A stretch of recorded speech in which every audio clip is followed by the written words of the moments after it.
Serology is basically the study of serum. Pero there's a strict definition to serology ha. You want to study serum and look for evidence of immunologic response. So serology is not just studying what is in the serum. You're studying if antigens or antibodies are present. To establish what? Immunologic response. Now, if you're studying serology, so the tests you're running are actually called serological tests. And there are 3 groups. You know ha? Primary, secondary, and tertiary. Or you make a guess. If you want to detect immunologic response and you're using an actual human body, you're doing primary, secondary, tertiary. Saman? Tertiary. Sige Dabe, I want to know whether I can be given penicillin. The doctor wants to do skin test on me. Tapos pag skin test ako, nari-act ang skin test niya. Yeah. That is an example of what? Tertiary. Because you're using now an actual human body. So meaning those tests that you run in the lab are either classified as what? Primary or secondary. Minaw sa kuha ha, kay you really need to see the difference between the two.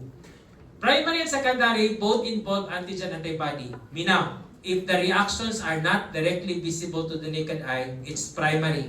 So daw kung saan na mo pagbasa, for example, mag-work ko sa lab, kung saan na mo pagbasa na another reaction, you need to add what? Label. Sige dabe, for the reaction to be visible to the naked eye, for the medtech to read the result, there must be addition of what? Label. And listed in front of you are the different tests that fall under this category. Which among them makes use of an enzyme to make the reaction visible? Iso kay memorize on ELISA. Tama ba? Which among them will utilize fluorescent dye as label to make the reaction visible? Immunofluorescent. Lisod na? Sige. Which among them will utilize radioisotopes and then you're going to measure radiation? Kung ay radiation, pasabot na ay antigen or antibody. Radioimmunoassay. I think most medtechs have not yet heard immunochromatography. No ha? And that's a new test that fall under primary. And I want you all to pay attention. Sige, everyone. Can you please check this one? This is agglutination. Can you visibly see the reaction immediately? Yes, therefore, this is not primary. Kaya you don't need a label man for you to say na ay nag-react. But for pregnancy test to be visible, there must be pink color. And the pink color no, is actually the label. So therefore, pregnancy test kit falls under primary. Question, which do you think would be of higher price? Kaya nag-add pa tag label. Primary. So therefore, another advantage in primary, less affordable. Do you agree? Yes or no? Which among them would require that the person doing the test should require specialized training kay basig mag-mutate ang cells niya kay ma-expose sa radioisotope? Primary, secondary? Primary. So therefore, sa mga problema ni primary, requires hazard precaution, not affordable. Do you agree with me? Alam nyo why some hospitals still offer primary mo?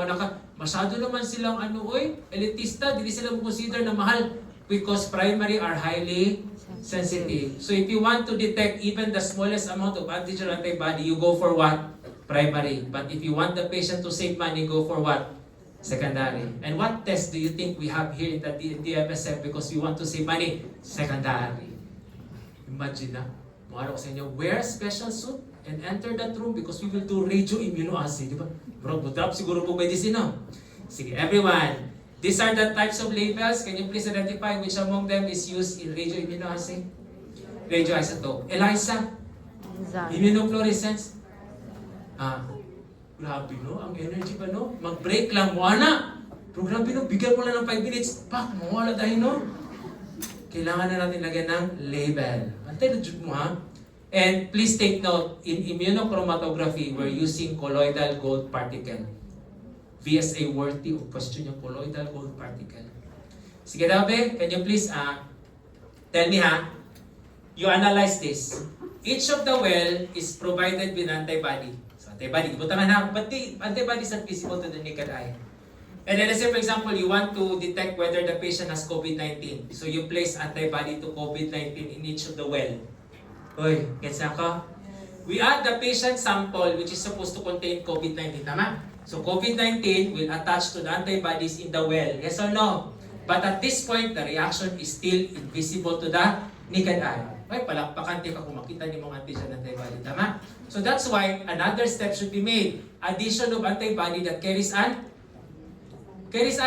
enzyme. Question, kaning patient sa well 1 na siya COVID-19, makabind ni?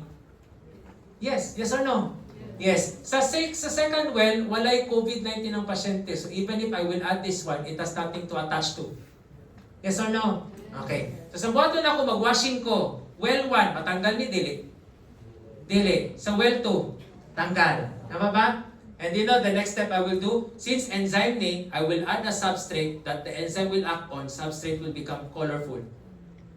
So lang nag-yellow, pasabot na ay nabili na antibody na ay enzyme. Say pasabot na ay antigen. That's ELISA, everyone. Nagets niyo ako? Oh, pero originally, we do not see the reaction. We need the help of enzyme. So therefore, this is primary, secondary. Primary. Katong tanang test, maagyan ninyo na mag-pink-pink, that's colloidal gold. That's the new label that is being used kay ambot nga no rapod. Question, ang gold na siya, and according to physics, I forgot that term, let's not mind it because we are practicing as doctors, not physicists. Pag i-breakdown nimo into nanoparticles na ang gold, mag-produce siya pink color. Okay?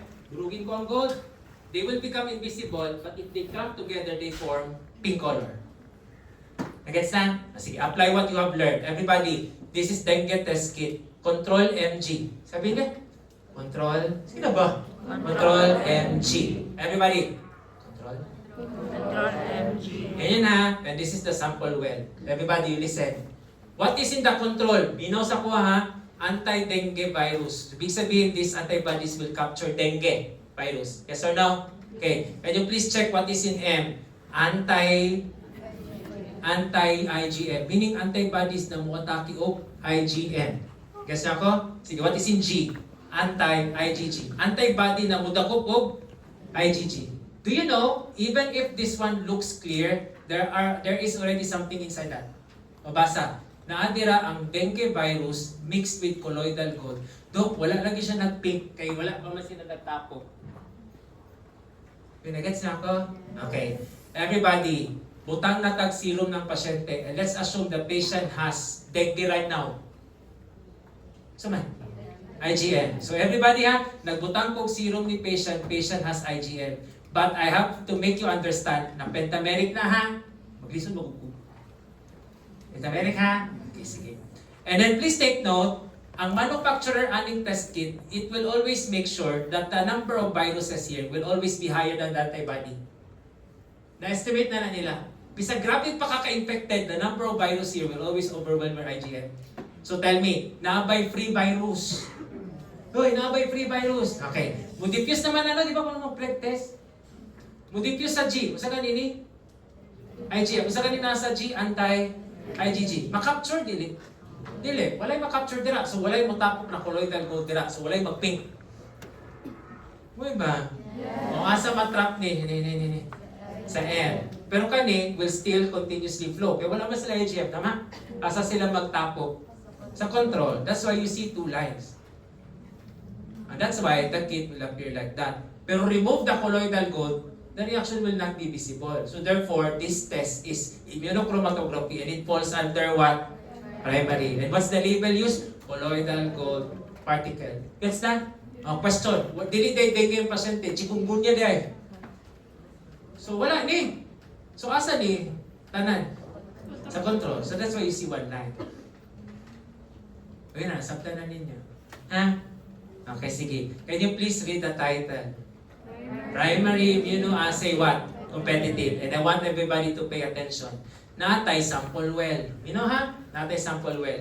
We will place antibody on the sample well. So my next question is, if we have antibodies on the well, we are after with detecting what? Antigen. Minaw ha? Minaw. Compete meaning there is competition. Bakit nag-shift siya sa next slide? Wala mo muna. Sige David, ang sa sample well nato na antibody na? Yes or no? Okay. Tapos magbutang tag patient serum and known hepatitis B na nag-carry ng isotope, radioisotope. Question. Your patient doesn't have hepatitis B. So all of this will bind to the antibody. So say label nato radioisotope. So therefore what we are doing? Radioimmunoassay. What if pilisan ako ni enzyme? What are we doing? ELISA. Ulihan ako colloidal gold. immunochromatography. Gets na? O bakit siya competitive? You add the two samples at the same time, patient and known sample. Gets na ako? Question, positive ang patient nato, dili? Dili. So all of the antibodies will be occupied by the label antigen. Yes or no? Question, radiation. Radiation detected, 0%, 100%. 100, kaya wala man nag-compete. Tama ba? But if your patient actually has hepatitis B, not all binding sites will be occupied by the labeled antigen. Tama? Kaya naay competition. So therefore, answer my question. In competitive immunoassay, the higher the number of antigen in the patient sample, the amount of label detected, higher, lower. Uy, tubag ba? Lower. Kaya nga no, naay competition. O yun na, nasabtan na ninyo. Bantay ha. Pero sabi ng mga immunologists, nga no masige mag-compete, we can settle with non-competitive. Dili na kinano mag-compete, non-competitive na. And there are three ways, three methods. Can you please read them? Indirect, sandwich, and then what? Direct. Minaw ni ha, importante kayo ni kita. Tagal kayo kung favorite question ani. Let's start with sandwich. Sandwich ha? Kabalo ba mo, ipa-edit na ako sa Microsoft PPT ni na slide. Gi-edit niya, nagputang siya direct sandwich. Uy, sandwich. Sige, wait. Para asang sandwich pang-detect ng pang-detect ng antigen. So what should we immobilize on the sample well? Antibody. Galing! Galing. Dalawa lang naman yung pagbilihan natin, no? Antigen antibody. Question, kung saan naka-immobilize sa well? Antibody. Sige, wait na nga, let me understand. Kaning well na ni, wait lang ha. Kaniyang patient with positive test, patient with negative. Sige, saan nilang infected? Left or right? Left. And these antibodies are specific to this antigen. Ang pasyente ani, lahi ang sakit niya. Sige dabi, suspected COVID, COVID jud siya. Kani, dili siya COVID, lahi ang viral infection. So question, we place their COVID-19 antibodies. Where do we expect reaction will happen? Well 1, well 2. Well 1. But the reaction is still invisible at this point. Tama? So mag-washing ta, ma-suck out niya na ito. Gets niyo ako? We still cannot see the reaction. Add label. So we add an antibody that carries label. Or what does E stand for? Enzyme. So this is sandwich ELISA. Uy ba? Will the antibodies here have something to attach to? Yes. How about the antibodies on the second well? Wala. So what will happen if we will do washing? Matanggal ang sa second well, tama? But you still have antibodies with enzyme on the first well, tama? Okay, then enzyme mani. How do enzymes produce color? Add substrate. Pag add na itong substrate, asa mag-turn yellow? Well 1, well 2? Well 1. And the substrate and the enzyme made the reaction visible. Question, asa ang antigen? Nasa tunga ng dalawang antibodies na sandwich. Magets na? Sige. Next, ay competition. Wala yung competition, tama ba? Sige, next. Pakibasa with non-competitive what? Indirect. This time, we are looking for antibodies. So what should be immobilized on the well? Antigen. Ano lang? Pero gitanggal na ako ng mga pictures sa i-share na ko sa inyo ha. Kaya baragdagan na kayo. Sige. Kaning pasyente positive ni. Naadyo siya antibody to COVID. Kani lahi na virus. So, na-reaction? Yes or no? Okay. Pero mag-washing ta, makita na natin ang reaction, dili. Dili. So we add another antibody that carries the label. Do you agree? Unsan yung indirect ELISA? Do you agree with me? Okay. So asa totally ma-wash ang second well na? Tapos, is the reaction visible at this point? Dili ba? Add substrate. Asa ang mag-turn yellow? Well 1, well 2? Well 1. What is detected? Antibody. Sandwich or indirect? Indirect. Ano kasabot na mo? And what is the last type of non-competitive? Direct. This time, ingani ha. Taganda mo situation ani ha. Can you please, ingani lang siya. Sa'yo lang siya. Na yung antigen, butang lang kag antibody na yung enzyme, then butang kag substrate. Wala na yung arti-arti. Sige, ingani. Para masabtan ha. Kung saan nila sample? Uy. Saan nila sample? Size to, saan nila? Clue, subtle granulosome ni. Skin, okay. These cells contain desmoglein. Do you agree? Uy! Uy! Skin. Naay desmosome, tama? Magpunta ko ka antibody, anti-desmosome na naka-label with enzyme. So, pangyari, paglagay ko ng anti-desmosome, tanang cells na desmosome, attach siya, tama? Yes or no? Then, mawag na lang kong substrate. And then, I will see each of the cell, let's say, ang i-attach na ako kay fluorescent dye di ay. Tanawa, tanan ni mag-fluoresce later. O, anong purpose ng direct? For example, nagtanggal kag ovarian cancer o ovarian mass. You want to know where's the location of the particular ovarian o asa mga ovarian cancer. So maggamit kag antibody that attach themselves to the cancer cell, tama? So sa kadako ng specimen na nasa slide, mag-fluoresce lang yung area na naay. O yun na yun.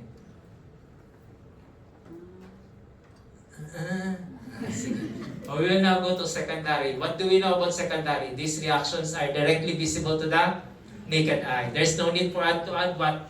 Label. So meaning the tests are highly affordable or not affordable? Affordable, but lesser in terms of sensitivity. Tama ba? Okay, sige. What are the 4 tests that fall under this category? Agglutination, precipitation, complement fixation, taka naman, neutralization. Minaw mo aning next part. Okay, pwede na ako ni ka ng ano gani? Situational type na exam. Minaw ani ha? Minaw. Minaw jud, minaw. What do we know about complement proteins? When antibodies are present, they are activated. The endpoint is cell lysis. Minaw ani ha? I will ask you to interpret this in the exam. Everybody, kinsa na pasyente? Patient 1, patient 2 ang naisakit. Si 1, kaya nga na siya antibody. Gets? Gets na ka? Okay. What we will do is, we will put antigen on both wells na asa ang naay antigen antibody reaction. Patient 1, patient 2. Patient 1. But both of them will not have visible reaction. Tama ba? Okay. The next thing we will do, add complement. Question. What activates complement? Pag naay antigen na na-coat ng antibody. Where do you think the complement proteins will be activated? Patient 1, patient 2. 1. So, na-consume ang complement diri, yes or no? Yes. Na-consume siya diri? Wala. Do you still have active complement proteins here? Yes or no? Okay, sige. Wala na yung complement, kaya nahurot, kaya na yung antibody pasyente na apply free complement. Do you agree? The next thing we will do, add sheep RBC. But we make sure that the sheep RBC has antibodies.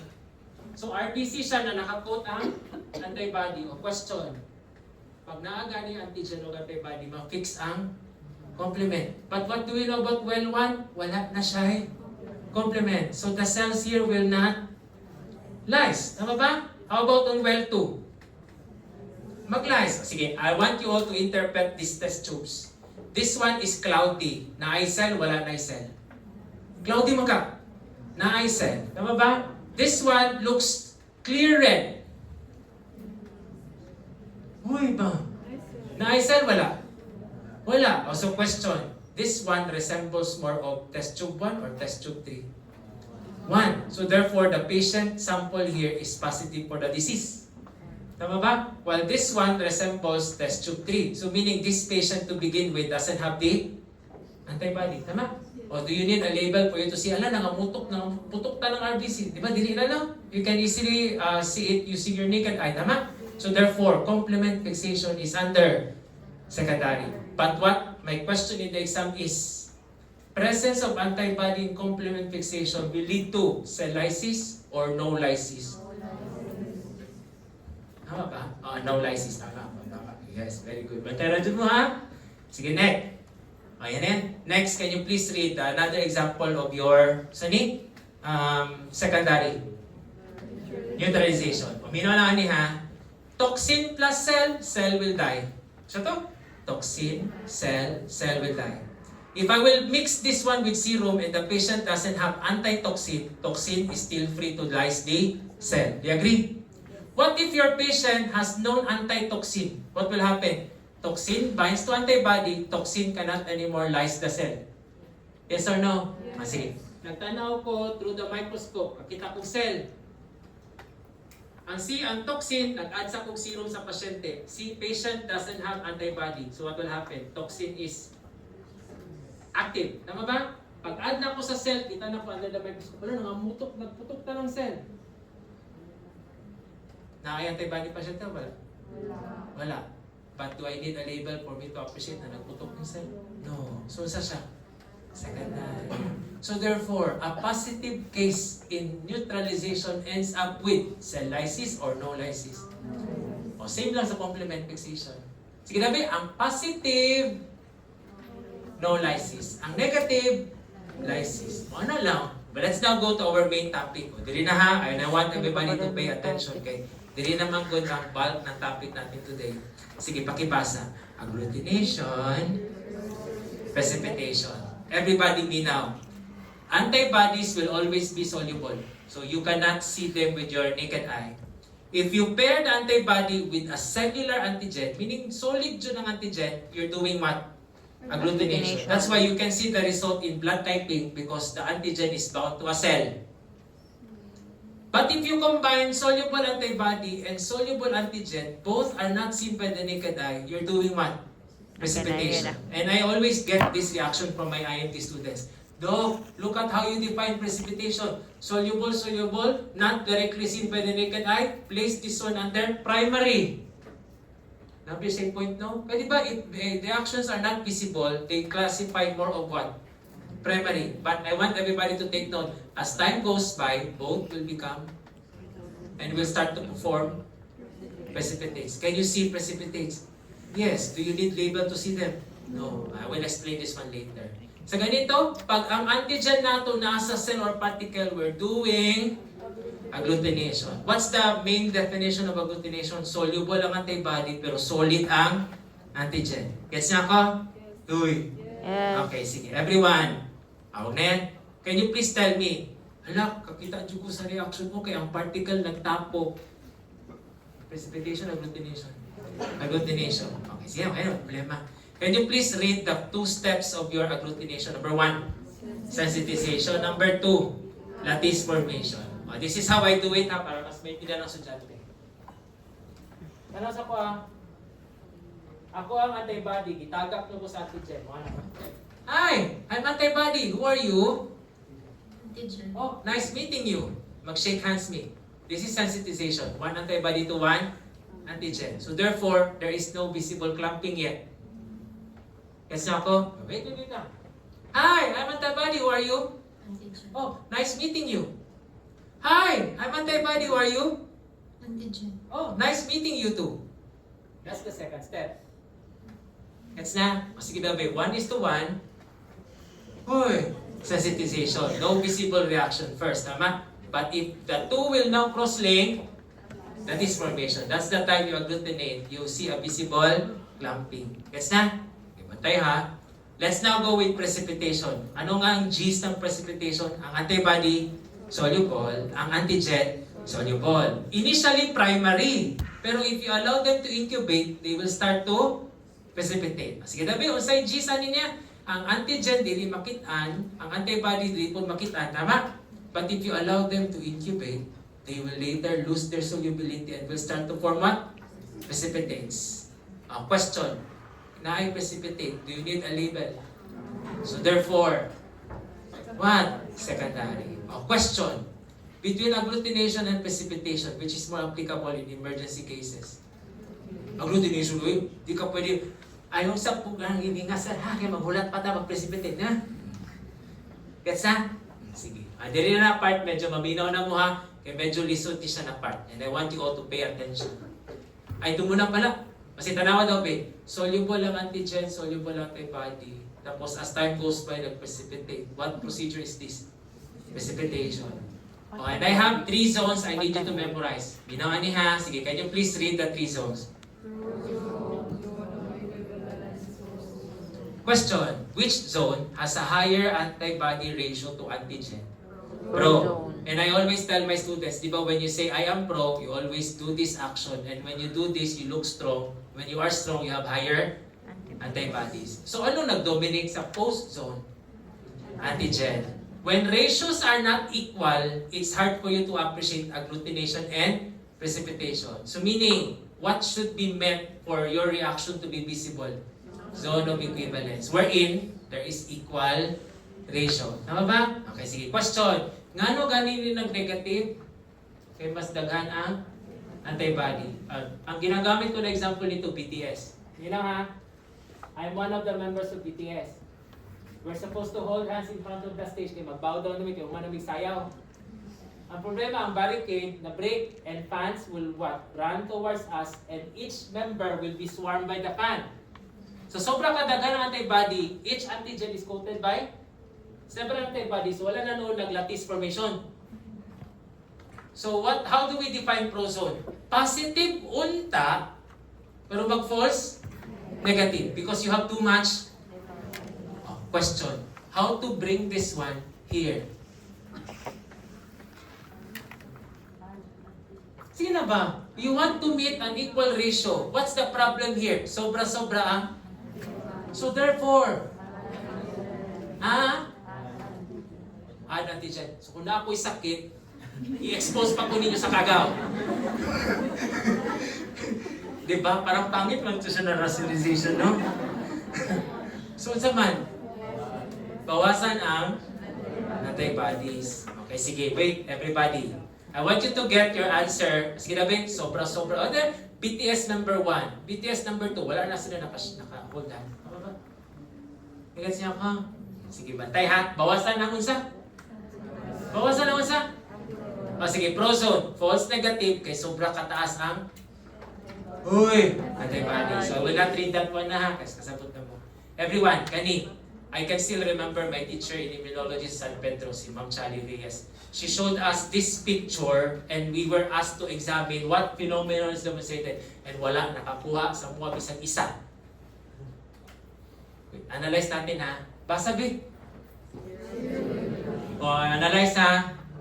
Kani, undiluted pa ni. Gidilute 1:2. Gidilute 1:4. Analyze. As you dilute further, antibodies are supposed to be becoming lesser, becoming higher? Lesser. Okay. Let's take a look at patient number 1. Wala na dilute, kusog ang reaction.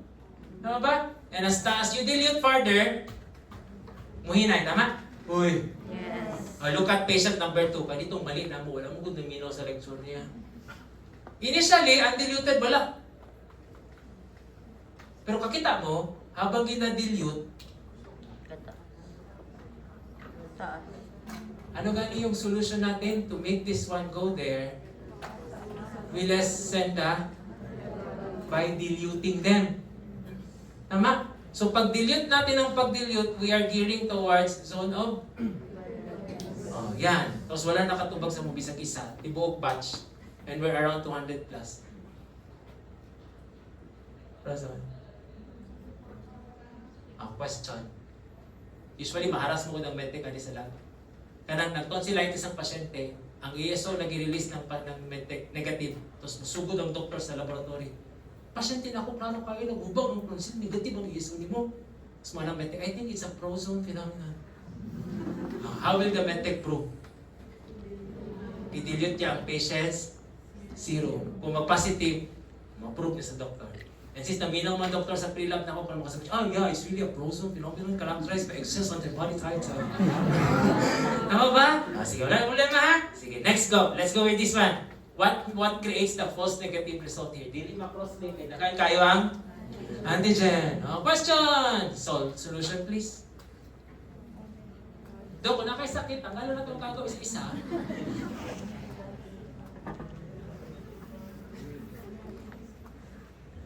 Some patients, some students would say, Doc, dumagig serum. Kaya diba, you want to increase the number of antibody para ma-meet niya yung equal ratio, tama?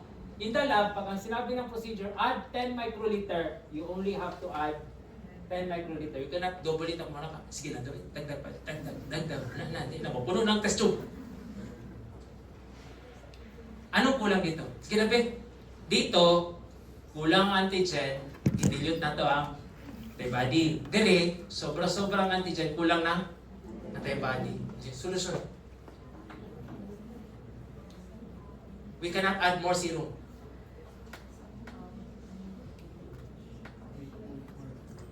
Unahin mo tubag sa Dok, ang reagent, ang antigen i-dilute. Kamahal sa reagent, igamito lang mo sa isa ka pasyente, i-dilute mo. Amo nang tag-iya sa lang. Ngano isa lamang ka ang EOS test na perform nato sa tipo man. Tapos wala na yung reagent, i-delete mo. Anong kulang? O alam ni Nicole ang answer dito. Anong kulang sa pasyente? So, can you give him more time to produce? So what will you tell the patient? Go back here after 1 week, we will perform the test, and maybe that by that time, you already have increased your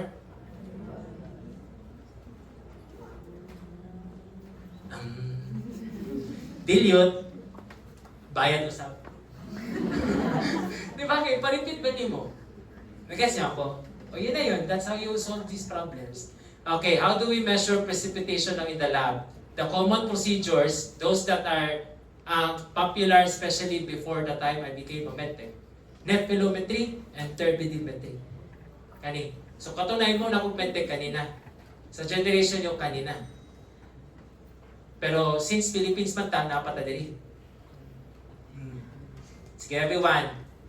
Minaw ani ha. Di ba? Kani ang clear solution. Clear pa man siya, tama? If you allow it to incubate, mag-start precipitate, yes or no? Okay, question. What if ang pasyente wala dyan siya antibody? Solution remains clear. Tama ba? All light will pass through. Yes or no? Yes. So you will have 100% light detected here. Yes or no? Pero kung na-ay particles, some light will be blocked. Tama ba? O sige daw, be. Answer my question. The higher the antibody, the block the particle. Higher, lower?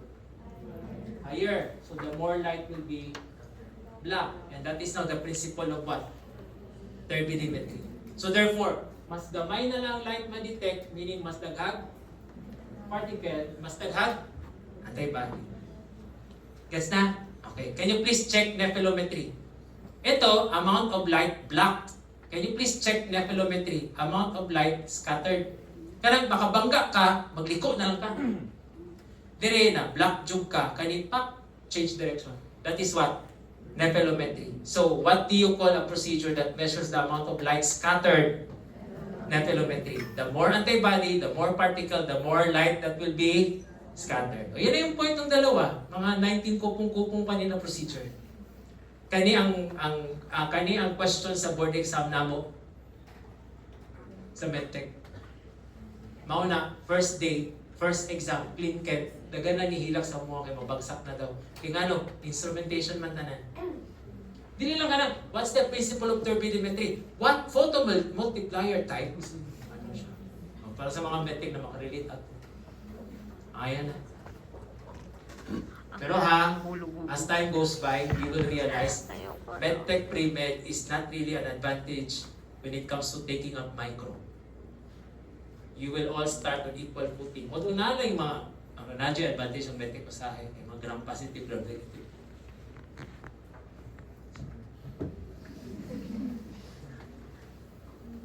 Sige na. Kadayin na ta. Ayan na ni, kartihan na ako na. Sige daw na black. Uy, na black. Na scatter. Nephelometry. Today, what we are doing in the Philippines is immunodiffusion. Sige daw, why is it called immunodiffusion? Immuno, kay antigen antibody. And what will they do? Diffuse. Wait, do not be confused with the following terms, ha? Minaw sa kwa, minaw, mag-matter ni. Pag ginamit nyo diffusion, you're referring to antigen or antibody. Pag ang narinig nyo dimension, direction. Sige daw, I want you to imagine, nasa Helia dito, ha? Hoy, kasi Helia. Ako lang mo lihok, move towards sa iya, ha? Single diffusion. And I'm moving in just one plane of direction. So I'm doing single diffusion, single dimension. Yes, niya ako? Next. What if both Dr. Helia and I will walk towards each other? Double diffusion. But since left and right naman eh, single dimension. Kasabot? Uy ba? Sige, wait. Di na. Antay radyo mo ha. Basabi. Antibody in, basabi. Solid. Agar. Solid agar. Gahi or gahi o dili? Gahi. Antibodies, can they move or not? No. You place antigen on top. Oh. Sige daw, imagine. What will happen? Antigen will move. Tama? Single. And since pababa lang siya. Single dimension. Oh, yun na yun, class. And it's called Odin. Single ka? Single na po. Odin. Patay ha? Patay na dyan mo ha? Patay na dyan mo. Patay na dyan mo ha? Sige, next. This is best exemplified by this. Minaw. Semi-solid agar. Semi-solid agar. Makalihok ang antibody? Yes, tama ba? Bubutang kag antigen sa taas. Sila analyze. No, yun naman sila. Semi-solid agar, meaning the antibody is free to move, yes or no? Yes. Then you put the antigen on top, come on. Double diffusion. But since it's just up and down, and it's called Oakley-Fultrop. Gets that? Pantay ha? Pantay. So ang gawin ko, i-cut out ko lang to, then give me the name of the procedure. Alam niyo ginagawa ko minsan? Unahin ko to. This procedure is blank dimension, blank diffusion. 2-word answer.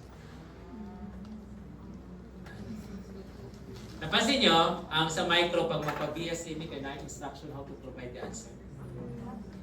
Okay, masaba man ko nila, nga nung wala to instruction. Dapat na ay 1-word, plural form. Sige. Ito, pakibasa bin.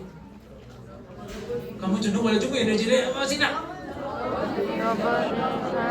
Give me the meaning. Si Tanawa.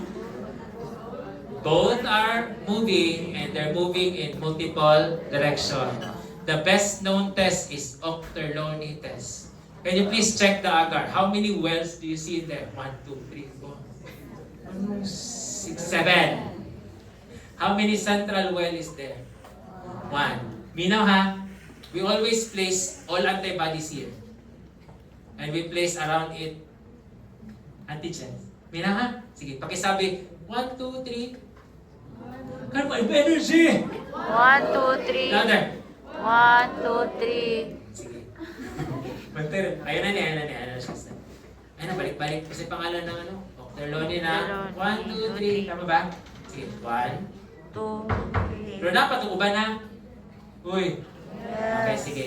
Ngayon, ingani ang purpose ng Ochterlony. Minaw sa ko ah. Can you see variety of antibodies here? Okay, sige. Minaw. Natay pasyente suspected of COVID. Butang nato nila ang patient sample. Ay, nag-move siya sa result. Patient sample and known COVID. Uy ba? Okay.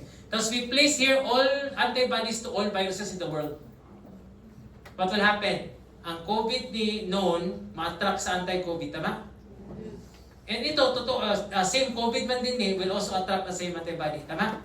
So, can you imagine? Radiating. So, multiple direction yan, tama? And both of them will move kay semi-solid man eh. So, kung unsay movement dali will reflect the movement on the other side, tama? So, they will create this precipitate. Sad face no? Siyempre, ikaw daw may ka-COVID. Nagets nyo? So kung positive day ka, sad face. Uy ba? What if your patient has COVID symptoms but it's not COVID, it's influenza pala? So what will happen? A will attract red, but B will attract what? Black. Tama? So mag-precipitate po dire, but they will never be mirror of each other. Tama? So they will have this crossing line. Ay, salamat. Lord, thank you. Pinagas na ako. Ayan na siya. So, pattern of what? Non-identity. Sus, Lord. Kaya ha? What if yung pasyente mo has COVID, ito, known COVID. Ang pasyente mo infected with the virus that shares some antigen with COVID. Pero hindi siya COVID. So what will happen? A will attract red, A, B will attract red and black. So, sa ganin ni? Ay! Identity. Kani? So, kana siya, murag hap-hap, murag... Nagets siya ako? Naipakapin. So, and you call that pakapin as spur. So, tinan mo, similar, pero lahi, ihapon. Spur. That's what partial identity. Masuko ko na sa IMD. Okay, 4 choices. A, identity. B, non-identity. C, partial. D, mistaken identity. Now, gyapon yung answer. Mistaken identity. Interpret this one. Asa naman to? Uy ba?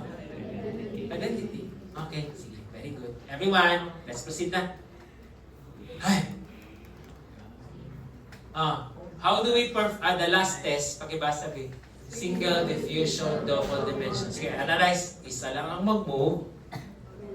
Multiple direction. Everybody, we place antibody in solid agar. Solid ha?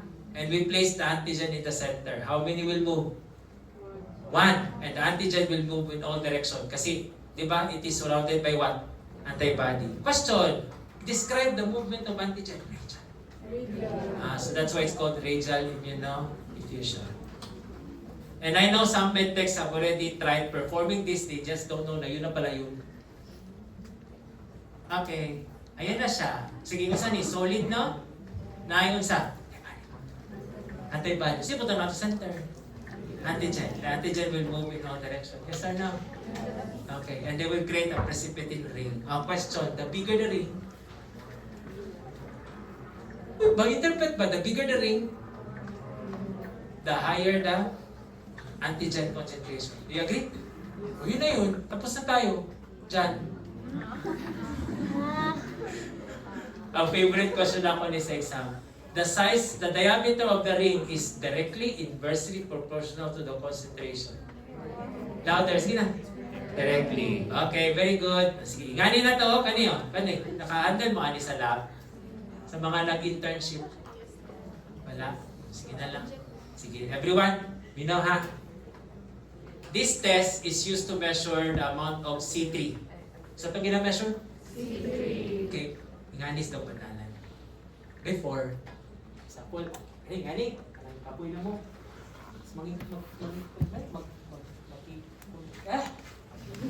Chaba. Saan complete sa yan? Makikun chaba. Tama ba? Sis, ikapoy na mo. Mana ni? Kapoy naman mo no. Di na natin mag-perform. Anak. Dr. Bandalan has her own way to monitor us. How did you perform that test in the lab? How many serum did you add? Wala may matubag. Mahuli me. So, patawag ko, iyan? So, ano mo sabot ha? Ano ba ko tira? Medyo ko masabot. Wala, makasabaan ko. Sige. Sige na measure ani C3. So therefore, ang question niya ani sa IMD, what is found in the agar? Antibody. Siya kontento mo na siya. You have to be specific. Kasi kinag-detect C3. So sa'yo nasa agar. Ano C3? Antibody to C3. Nanatay script ha? Antay na dyan mo. Ang makatulong kong feedback itong padalag, balikan dyan na mo. Yan yung mga favorite question niya sa mga hindi. Tapos pasimple lang siya magalit. Hindi siya yung magalit na galit. Ano lang ka? Sa mag-gets lang ni mo yung delete. Hindi katubag, kaya wala doon ang perform. Yun na, ito yun. Parang kasi siyang nanay. Sige daw, be. I-set na ito ang serological pipette to 5. Ayun na ni. You don't go to the lab, ma'am. Positive ka sa C3 because we place 5 microliters. Hindi ko na i-ask sa exam. Then we will pipette out C3. Tama? Tapos, yan na yun, no? Yan yung 5 microliter. 0. Tapos, we will place the 5 microliter serum in the center of that well. Tama? And we wait for the C3 to diffuse towards the antibody to C3 in the solid agar. Tama ba? And they will eventually pour as cream. Tama ba? Which you will measure later. Supposed to be. How long should you wait for the result? Bantay ha! Script! 48. Bantay ha! Bantay.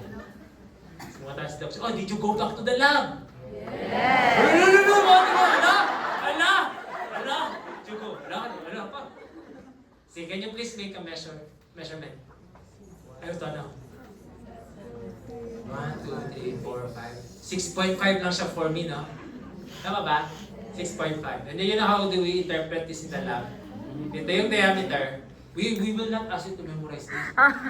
Do not go to the patient's room. Do you know, ma'am, a diameter of 7.1? Mas mamit, di ba, C3 man ta? Sige na, babe. Pila to? 6.5, no? So, 6.5. Sakit na sa mata. 6.5. Pila man? 102? Tama ba? Yes. And the normal value is 90 to 180. Interpret 6.5 within normal. So the patient has enough number of C3. Oh, that's how you're supposed to interpret that one. Okay. I don't know how to Jura Marillo. Isa na siya.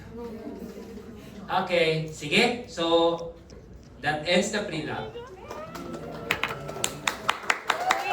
Ay, wala pa! Mag-perform ta. Sige. Tawagan sana pa sila. Sige na po 15 minutes, then uli na po.